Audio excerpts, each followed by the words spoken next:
నమస్తే, welcome to V news Telangana. Bulletin ముందుగా headlines చూద్దాం. Narendra Modi a revolutionary world leader పుస్తకాన్ని అధ్యక్షుడు ఎన్ రామచంద్రరావు గారు ఆవిష్కరించారు. జాతీయ సమైక్యత దినోత్సవ కార్యక్రమం తెలంగాణ భవన్.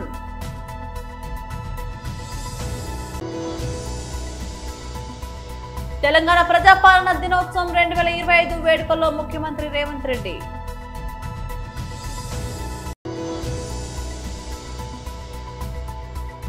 రాష్ట్ర ప్రధాన కార్యదర్శి సతీష్ కుమార్ రెడ్డి ప్రెస్ మీట్.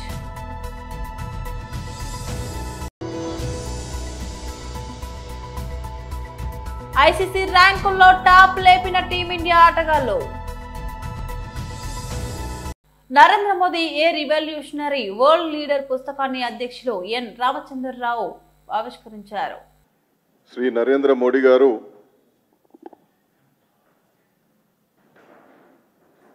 బాల్యంలో ఎంత సామాన్యమైనటువంటి స్థితి నుంచి ఎదిగి గుజరాత్ రాష్ట్ర ముఖ్యమంత్రిగా 3 సార్లు, ఈ దేశానికి ప్రధానమంత్రిగా 3 సార్లు, ప్రధానమంత్రిగా ఎదగడమే కాకుండా ప్రపంచ నాయకుడిగా ఎదిగినటువంటి తీరుతెన్నులు మనందరికీ తెలుసు. అందుకోసమే Shri Narendra Modi a revolutionary world leader అనే పేరు మీద త్రిభాషా పుస్తకాన్ని తెలుగులోనే కాకుండా హిందీ, ఇంగ్లీష్లో కూడా వారిపైన ఈ యొక్క వ్యాసావల్లో అన్ని విషయాలను కూడా చర్చించడం జరిగింది. ఎందుకంటే 1 కాదు 2 కాదు, భారతదేశ యొక్క ఎకానమీని ఏ విధంగా ఎదిగింపజేశారు, G20 దేశాల యొక్క వ్యవస్థకు అధ్యక్షత వహించి ఏ విధంగా వసుదైక కుటుంబకం అనేటువంటి సందేశాన్ని వారు ఇవ్వగలిగారు. ఆ విధంగానే ఈ మధ్య కాలంలో GST సుంకాలను, టారిఫ్లను తగ్గించి ఏ విధంగా సామాన్యుడికి కూడా సరళమైనటువంటి జీవన విధానాన్ని సులువు చేశారనేటువంటి రీతిలో అనేకమైనటువంటి పద్ధతుల్లో ఈ యొక్క పుస్తకంలో అన్ని విషయాలు చర్చించడం జరిగింది. ఇవాళ ఆయన 75వ జన్మదినోత్సవం. వారు ఇప్పటికి కూడా ఒక నవయువకుడిగా ఉదయం లేచినప్పటి నుండి సాయంకాలం వరకు యోగాతో ఆరంభమై సుమారు 20 గంటలు పనిచేసేటటువంటి ప్రధానమంత్రిగా, ఒక రాజకీయ నాయకుడిగా ప్రపంచానికి దిశానిర్దేశం చేస్తున్నటువంటి ఒక మహాయోగిగా, ఒక ధ్యేయయోగిగా, ఒక కర్మయోగిగా, ఒక లక్ష్యయోగిగా మోడీ గారి యొక్క జీవితం మనందరికీ తెలిసినటువంటిదే.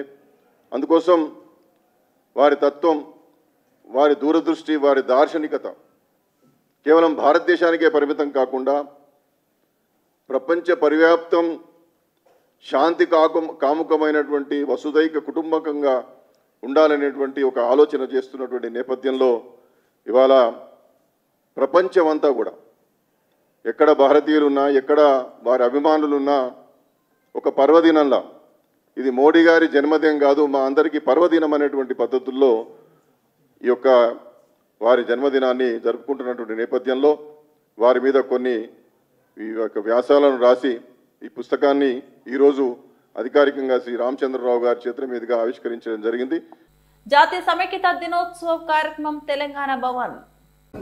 అడుగుపెట్టిన శుభదినం 17 సెప్టెంబర్. కొంతమంది విమోచనమని, మరికొంతమంది విలీనమని, ఇంకొంతమంది విద్రోహమని రకరకాలుగా అనవచ్చుగాక, కానీ తెలంగాణ సాయుధ పోరాటంలో ఆనాడు వేలాది మందిగా, లక్షలాది మందిగా పాల్గొని వేలాది మంది అసువులు బాసి ఆనాటి రాచరిక వ్యవస్థకు వ్యతిరేకంగా పోరాడి మనకు ఇవాళ స్వేచ్ఛావాయువులు వచ్చినాయంటే ఆనాటి అమరవీరుల త్యాగాలు మనందరికీ ఆదర్శం. వారందరికీ ఈ సందర్భంగా భారత రాష్ట్ర సమితి తరపున మా పెద్దలు, మా నాయకులు, తెలంగాణ తొలి ముఖ్యమంత్రి కేసీఆర్ గారి తరపున, ప్రతి గులాబీ సైనికుడి తరపున వారి అమరత్వానికి శిరస్సు వంచి వినమ్రంగా నివాళి అర్పిస్తున్నాం. అట్లాగే తెలంగాణ అంటేనే త్యాగాల అడ్డ, పోరాటాల గడ్డ. సాయుధ పోరాటం నుంచి మొదలు పెడితే తొలి దశ తెలంగాణ ఉద్యమమైనా, ఆ తర్వాత కేసీఆర్ గారి నాయకత్వంలో జరిగిన మలిదశ పోరాటమైనా, ఇవాళటికి కూడా ఈ నియంతృత్వ కాంగ్రెస్ ప్రభుత్వానికి వ్యతిరేకంగా జరుగుతున్న ఈ ప్రజా కంటక కాంగ్రెస్ ప్రభుత్వానికి వ్యతిరేకంగా జరుగుతున్న పోరాటమైనా దానికి ఆదర్శం, దానికి బీజం పడ్డది తెలంగాణ సాయుధ పోరాటంతోనే. ఒక షేక్ బందగి, ఒక దొడ్డి కొమరయ్య, ఒక ఆరుట్ల కమలమ్మ, ఒక ఆరుట్ల రామచంద్రారెడ్డి గారు, రావి నారాయణ రెడ్డి గారు, ఇట్లాంటి ఎంతోమంది పెద్దలు ఆనాడు పోరాట స్ఫూర్తితో బండెనక బండి గట్టి అనే అద్భుతమైన కవితలు రాసిన పెద్దల స్ఫూర్తితో మరి భవిష్యత్తులో కూడా ప్రజాస్వామిక ఉద్యమాలు నిర్మిస్తూ తెలంగాణలో తిరిగి సంక్షేమ రాజ్యం రావాలని, రైతు రాజ్యం రావాలని, తెలంగాణ ప్రజలు స్వేచ్ఛగా ఊపిరి పీల్చుకునే మరి నియంతృత్వ పోకడలు లేని ప్రజాస్వామిక వాతావరణం రావాలనే ఆశయంతో కేసీఆర్ గారి నాయకత్వంలో పోరాటం చేస్తూనే ఉంటాం. ఇవాళ పోరాడుతున్న మా విద్యార్థి తమ్ముళ్ళు చెల్లెళ్ళు గ్రూప్ 1 పరీక్షల్లో విఫలమైన ప్రభుత్వం కోర్టు అభిశంసనతో మరి ఈరోజు దిక్కుతోచక చివరికి రౌండ్ టేబుల్ మీటింగులు పెట్టుకుంటే కూడా నియంతృత్వ పోకడలతో విద్యార్థులను అరెస్ట్ చేస్తున్న దుర్మార్గమైన వ్యవస్థ ఇవాళ మన కళ్ళ ముందున్నది. రైతులు ఇవాళ అల్లాడిపోతుంటే వారిని పట్టించుకోకుండా ఒలింపిక్స్ గురించి మాట్లాడుతున్న ఒక నీతిమాలిన ప్రభుత్వం ఇవాళ మన రాష్ట్రంలో ఉన్నది. ఇట్లాంటి నియంతృత్వ పోకడలను ఆనాటి తెలంగాణ సాయుధ పోరాట స్ఫూర్తితో ఎదురిద్దాం. ఎదురొడ్డి నిలబడి తిరిగి తెలంగాణను సంక్షేమ బాటన, అభివృద్ధి బాటన కేసీఆర్ గారి నాయకత్వంలో ముందుకు తీసుకొని పోదామని చెప్పి మా సోదరులందరికీ, సోదరిమణులందరికీ తెలంగాణ వ్యాప్తంగా ఈరోజు జాతీయ సమైక్యతా దినోత్సవంగా, ఎందుకంటే ఒకరు విమోచనం అనొచ్చు, ఇంకోరు విలీనం అనొచ్చు, ఇంకోరు విద్రోహం అనొచ్చు, కానీ ఇవాళ రాచరిక వ్యవస్థ నుండి ప్రజాస్వామ్య వ్యవస్థలోకి సమైక్యమైన రోజు కాబట్టి మేము దీన్ని జాతీయ సమైక్యతా దినోత్సవంగా గతంలో ప్రభుత్వంలో ఉన్నప్పుడు పాటించాం. ఆ రోజు జెండా ఎగిరేసాం, ఈరోజు జెండా ఎగిరేస్తూనే ఉన్నాం, ఈరోజు జెండా ఎగిరేసినాం. భవిష్యత్తులో తెలంగాణ ఉన్నంత వరకు బీఆర్ఎస్ ఉంటుంది కాబట్టి అప్పటిదాకా మరి తెలంగాణ ప్రజలకు ప్రజాస్వామ్య వ్యవస్థలో విలీనమయ్యే, అంతర్భాగమయ్యే ఒక అద్భుతమైన అవకాశం ఇచ్చిన మరి ఆనాటి పోరాట యోధుల స్ఫూర్తిని గుర్తు చేసుకుంటూ ముందుకు పోతాం. తెలంగాణ ప్రజాపాలన దినోత్సవం 2025 వేడుకల్లో ముఖ్యమంత్రి రేవంత్ రెడ్డి గారు తెలంగాణ ప్రజాస్వామ్య చరిత్రకు శ్రీకారం చుట్టిన శుభదినం. ప్రజల చేత, ప్రజల కొరకు ప్రజలే రాసుకున్న పోరాట చరిత్ర మనది.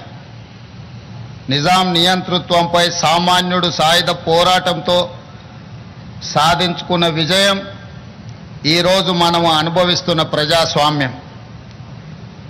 ప్రపంచ ఉద్యమాల చరిత్రలో సువర్ణ అక్షరాలతో లిఖించదగ్గ ఘనత తెలంగాణ సాయుధ పోరాటానిది.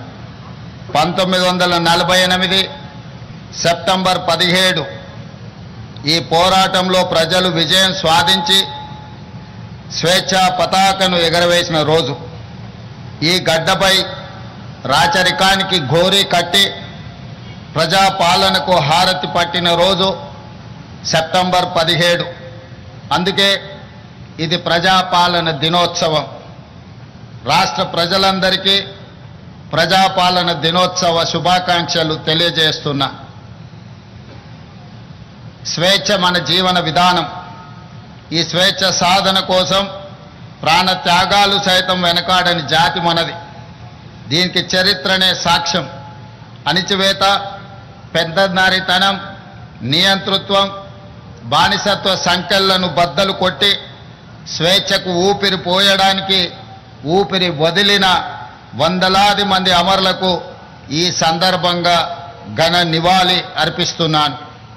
సెప్టెంబర్ 17, 1948 తెలంగాణ చరిత్రలో ఒక మైలురాయి. అదేవిధంగా డిసెంబర్ 7, 2023 స్వరాష్ట్ర ప్రజాస్వామ్య ప్రస్థానంలో మరో మైలురాయి. లోతైన అవగాహనతో, సమకాలీన చరిత్రపై నిశితమైన విశ్లేషణతో నేను ఈరోజు ఈ మాట చెబుతున్నాను. ఎన్నో ఆశలు, ఆకాంక్షలతో మొదలైన స్వరాష్ట్ర ప్రస్థానం తిరిగి మళ్ళీ నియంతృత్వ నిర్బంధంలోకి జారిపోయిన తీరు గత ప్రభుత్వంలో మనం చూసాం. నాటి సాయుధ పోరాట స్ఫూర్తితో నిన్నటి నియంతృత్వ పాలనను ఓడించి ప్రజాపాలనను తెచ్చుకున్నాం. అందుకే డిసెంబర్ 7, 2023 కూడా ఒక చారిత్రాత్మక సందర్భంగా భవిష్యత్ తరాలకు గుర్తుండిపోతుందని నేను భావిస్తున్నాను. 77 ఏళ్ల తెలంగాణ ప్రస్థానాన్ని, పోరాట చరిత్రను ఇక్కడ ఉద్భవించిన ఉద్యమాల సరళిని సంపూర్ణంగా అకలింపు చేసుకొని ప్రజల ఆకాంక్షలను అర్థం చేసుకొని మేము ఈరోజు పరిపాలన చేస్తున్నాం. అహంకారపు ఆలోచనలు, బంధు ప్రీతి, అశ్రిత పక్షపాతానికి మా పాలనలో తావు లేదు. కష్టమైన నష్టమైన ప్రజలతో పంచుకుంటున్నాం. రాష్ట్ర ప్రధాన కార్యదర్శి సతీష్ కుమార్ రెడ్డి ప్రెస్ మీట్. సంపన్నులు చేసే రకంగా, పేదలందరినీ కూడా సంతోషంగా ఉండే రకంగా జగన్మోహన్ రెడ్డి గారు తీసుకున్నటువంటి చర్యలను ఆ రోజు విమర్శించలేక వాటికంటే రెట్టింపు మేము ఇస్తామని చెప్పి అధికారంలోకి వచ్చినటువంటి ఈ కూటమి ప్రభుత్వం ఈరోజు చేస్తున్నటువంటి నిర్వాకం చూస్తే ప్రజలందరూ కూడా గుడ్ల పకిచ్చి చూస్తున్నారు. ఆహా, ఇంత గొప్పగా అబద్ధాలు చెప్పగలుగుతారా, ఇంత గొప్పగా ప్రజలను భ్రమ పెట్టగలుగుతారా వీళ్ళు అనే ఒక ఆశ్చర్యాన్ని ఈరోజు ప్రతి ఒక్కరూ చూస్తున్నారు. చంద్రబాబు నాయుడు గారి వ్యవహారం చూస్తే ఇటీవల అనంతపురంలో ఒక గొప్ప సభ పెట్టుకున్నాడు. దాదాపు 1,00,000 మందిని జనాన్ని సమకూర్చించి రాయలసీమ జిల్లాలో ఉన్నటువంటి అన్ని గ్రామాల నుంచి కూడా బస్సులు, రకరకాల ట్రాన్స్పోర్ట్ ఫెసిలిటీస్ అన్నీ ఇచ్చి ఒక పెద్ద సభ చెప్పినాడు. ఆ సభలో కూర్చొని ఎంత నిరంపెద్దనగా, ఎంత సిగ్గు లేకుండా అబద్ధాలు చెప్పారో జనమందరూ కూడా చూశారు. ఈ సందర్భంగా ఆ యొక్క మీటింగ్ సంబంధించి చంద్రబాబు నాయుడు గారు ఇచ్చినటువంటి ఆ ఎక్స్ప్లెనేషన్, దాని వివరాల్లోకి ఈ సందర్భంగా నేను పోదలుచుకున్నా. చంద్రబాబు నాయుడు గారు, మీరు ఎన్నికల ముందు జగన్మోహన్ రెడ్డిని తట్టుకోవాలంటే జగన్మోహన్ రెడ్డి కంటే ధీటుగా సంక్షేమ పథకాలు ఇస్తానని చెప్పి మీరు హామీ ఇచ్చారు. దాన్ని మర్చిపోయినట్టున్నారు. 143 హామీలు, 143 ఐ లవ్ యూ అన్నట్టు 143 హామీలు మీరు యొక్క ప్రజలకు అందరికీ కూడా కూటమి ప్రభుత్వం వస్తే నెరవేరుస్తామని చెప్పారు. సంపద సృష్టిస్తామని చెప్పారు. ఆ రోజే అనేక మంది విలేకరులకు, అనేక మంది ప్రజా సంఘాలకు డౌట్ వచ్చింది. జగన్మోహన్ రెడ్డి గారు ఇంత చిత్తశుద్ధిగా ప్రయత్నం చేసినా కూడా కానిటువంటివి దానికి రెట్టింపిస్తామని చెప్పి నువ్వు చెప్తున్నావే, ఎక్కడి నుంచి వస్తుందని చెప్తే వాళ్ళకు అనుభవం లేదు, నాకు అనుభవం ఉంది, అనుభవంతో పాటు సంపద సృష్టించేది నాకు చేతవుతుందని చెప్పి చంద్రబాబు నాయుడు గారు చెప్పినటువంటి మాటల్ని ఈ సందర్భంగా గుర్తు చేస్తున్నా. ఈ 143 హామీల్లో ప్రముఖంగా మీరు చెప్పింది, ప్రజల్లోకి ఎక్కువగా తీసుకొని పోయింది, మీ మేనిఫెస్టోలో పెట్టేటువంటి 143 హామీలు కాకుండా సూపర్ 6 అని చెప్పారు. ఇటీవల అనంతపురంలో మీరు కూర్చొని బట్టి సూపర్ 6 సూపర్ హిట్ అనేటువంటి ఒక ప్రోగ్రాం పెట్టి ప్రజల్లో ఈరోజు నవ్వుల బాటకు మీరు గురవుతున్నారు. చంద్రబాబు నాయుడు గారు, నేను అడిగేటువంటి కొన్ని ప్రశ్నలకు మీ దగ్గర నుంచి సూటిగా సమాధానాన్ని నేను ఎక్స్పెక్ట్ చేస్తున్నా. మీరు ఇచ్చినటువంటి సూపర్ 6 హామీల్లో మొట్టమొదటి పథకము అన్నదాత సుఖీభవ. ఈ రాష్ట్రంలో రైతులకు అందరికీ 20,000 రూపాయలు ప్రతి సంవత్సరం కూడా ఆర్థికంగా సహాయం చేస్తామని చెప్పి మీరు ఇచ్చినటువంటి మాట. అంతర్జాతీయ టీ20 క్రికెట్లో భారత ఆటగాళ్లు సరికొత్త చరిత్ర సృష్టించారు.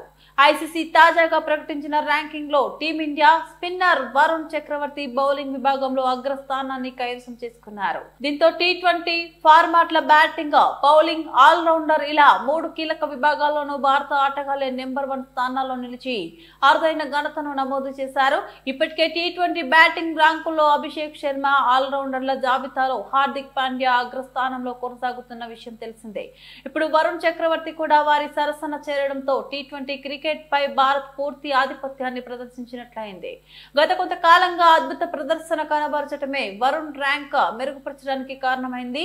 సీజన్ లో నిలకడగా రాణించడం, ఏకంగా 3 స్థానాలు ఏకబాకి ప్రపంచ నెంబర్ 1 బౌలర్ గా నిలిచాడు. ప్రస్తుతం వరుణ్ చక్రవర్తి 733 పాయింట్లతో అగ్రస్థానంలో ఉండగా అతని తర్వాత కివీస్ పేసర్ జాకబ్ టీపీ 717, విండీస్ స్పిన్నర్ అఖిల్ హుసేన్ 707 వరుసగా 2-3 స్థానాల్లో ఉన్నారు. భారత బౌలర్లలో జస్ప్రీత్ బుమ్రా, రవి బిష్ణోయ్ తర్వాత ఈ నెంబర్ 1 ఘనత సాధించిన 3వ బౌలర్ గా వరుణ్ రికార్డు సృష్టించారు. మరోవైపు గత కొంతకాలంగా జట్టుకు దూరంగా ఉంటున్న రవి బిష్ణోయ్ 2 స్థానాలు కోల్పోయి 8వ ర్యాంకుకు పడిపోయాడు. ఈ ఏడాది IPL లోనూ అద్భుతంగా రాణించిన వరుణ్ అదే ఫామ్ ను అంతర్జాతీయ స్థాయిలోనూ కొనసాగిస్తున్నాడు. రాబోయే T20 ప్రపంచ కప్ కు ముందు వరుణ్ చక్రవర్తి ఫామ్ లోకి రావడం నెంబర్ 1 ర్యాంకు సాధించడం భారత జట్టుకు ఎంతో బలాన్నిస్తుందని క్రీడా నిపుణులు అభిప్రాయపడుతున్నారు. కౌశిక్ రెడ్డి సీజో ఫెర్నియా అనే మానసిక జబ్బుతో బాధపడుతున్నాడని వెంటనే కౌశిక్ రెడ్డిని దవాఖానాలో చూపించాలని హుజూరాబాద్ కాంగ్రెస్ పార్టీ నియోజకవర్గ ఇన్ఛార్జ్ వడితెల ప్రణవ్ వారి కుటుంబ సభ్యులను కోరారు. బుధవారం హుజూరాబాద్ కాంగ్రెస్ పార్టీ కార్యాలయంలో మీడియా సమావేశాన్ని నిర్వహించి మాట్లాడుతూ కాంగ్రెస్ పార్టీ గురించి మాట్లాడే ముందు ఎమ్మెల్సీగా ఉన్న సమయంలో ఒక్క కమిటీ కూడా ఎందుకు చేయలేదని కౌశిక్ రెడ్డిపై తీవ్ర స్థాయిలో మండిపడ్డారు. ఈ కార్యక్రమంలో కాంగ్రెస్ పార్టీ నాయకులు పాల్గొన్నారు. సంవత్సరంన్నర నుంచి మేము చూస్తున్నాం, అనేక రకాల ప్రెస్ మీట్ పెట్టిండ్రు, మేము కూడా వింటున్నాం. ఎమ్మెల్యే బాధ్యతగా మాట్లాడతాడా ఏందనేది చూస్తున్నాం మేము. కానీ ఏ ఒక్కసారి కూడా అతను మాట్లాడే తీరు కానీ, ప్రవర్తన కానివ్వండి, బాడీ లాంగ్వేజ్ కానివ్వండి, అతను చేసే చేష్టలు కానివ్వండి, ఏ ఒక్కటి ఒక ఎమ్మెల్యే స్థాయి, ఒక లీడర్ స్థాయి వేషాలు చేస్తలేడు. ఇంకా ఎందుకంటే నిన్న తారాస్థాయికి పోయింది. అతను మాట్లాడింది వైస్ ప్రెసిడెంట్ ఎలక్షన్లు ఎప్పుడైనాయి, 4 రోజుల తర్వాత ఇతను పెట్టుడైంది. ఆ 300 ఆ 15 ఓట్లకి అతను ఎటు పోయినాయని చెప్పుడు, 15 ఓట్లు అతనే చెప్పిండు ఇవన్నీ నల్లు వాయిడ్ అయిపోయినాయి, తప్పు ఓటింగ్ చేసిందని. అది ఏదైనా కావచ్చు, సీక్రెట్ ఓటింగ్ అండి.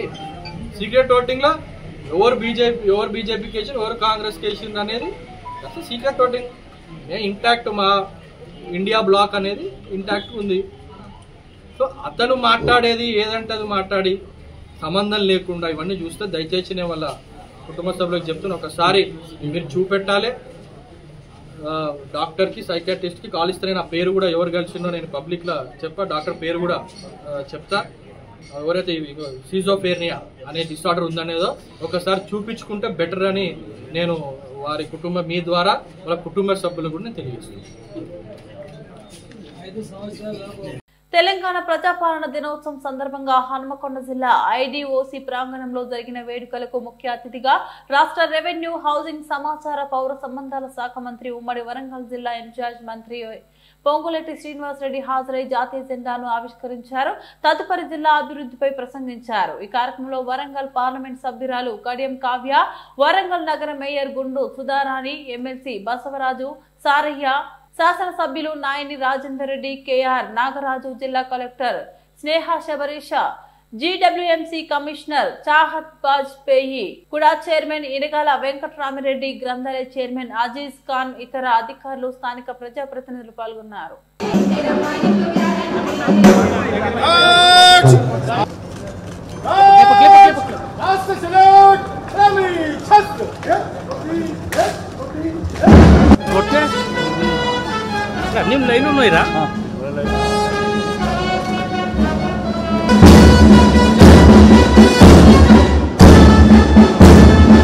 ఈ కార్యక్రమానికి ముఖ్య తెలంగాణ రాష్ట్ర రెవెన్యూ, సమాచార, పౌర సంబంధాల, గృహ నిర్మాణ శాఖ మంత్రిగా నేడు ప్రజాపాలన దినోత్సవంతో పాలు పంచుకుంటాం నాకెంతో ఆనందంగా ఉంది. సెప్టెంబర్ 17, 1948 నాడు తెలంగాణ ప్రజల నిజాం రాజరిక వ్యవస్థను కూలదోసి ప్రజాస్వామ్య ప్రస్తావనకి నాంది పలికారు. ఈ శుభదినాన్ని విలీనమని ఒకరు, విమోచనమని మరొకరు స్వప్రయోజనాల కోసం నాటి అమరుల త్యాగాలను పల్చన చేసేలా ప్రవర్తించటం సరికాదని గౌరవ ముఖ్యమంత్రి రేవంత్ రెడ్డి గారి నేతృత్వంలోని ప్రజా ప్రభుత్వం సెప్టెంబర్ 17ను తెలంగాణ ప్రజా పాలన దినోత్సవంగా నిర్వహిస్తుంది. ఈ ఉత్సవం తెలంగాణ రాష్ట్రంలో భూ సమస్యల పరిష్కార లక్ష్యంగా ప్రజల కోరిన భూ వివాదం లేని తెలంగాణ ఉండాలనే సంకల్పంతో ప్రజా ప్రభుత్వం చరిత్రాత్మకమైన భూభారతి చట్టాన్ని తీసుకువచ్చింది. ఏప్రిల్ 14వ తేదీన భూభారతి చట్టాన్ని గౌరవ ముఖ్యమంత్రి రేవంత్ రెడ్డి గారి చేతుల మీదుగా ఆవిష్కరించుకోవడం జరిగింది. రాష్ట్ర వ్యాప్తంగా 3 విడతల రెవెన్యూ సదస్సులు నిర్వహించాం. ఈ రెవెన్యూ సదస్సులో వచ్చిన దరఖాస్తుల్ని పరిష్కారం చూపిస్తున్నాం. ఈ హన్మకొండ జిల్లాలో భూ సమస్యలు శాశ్వతంగా పరిష్కారం అవుతాయని హామీ ఇస్తున్నాను. బులెటిన్ ముగించే ముందు మరోసారి హెడ్లైన్స్ చూద్దాం. Narendra Modi a revolutionary world leader పుస్తకాన్ని అధ్యక్షుడు ఎన్ రామచంద్రరావు గారు ఆవిష్కరించారు. జాతీయ సమైక్యత దినోత్సవ కార్యక్రమం తెలంగాణ భవన్.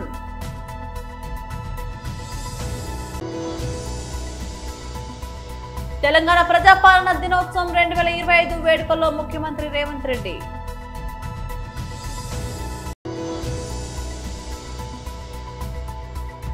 రాష్ట్ర ప్రధాన కార్యదర్శి సతీష్ కుమార్ రెడ్డి ప్రెస్ మీట్.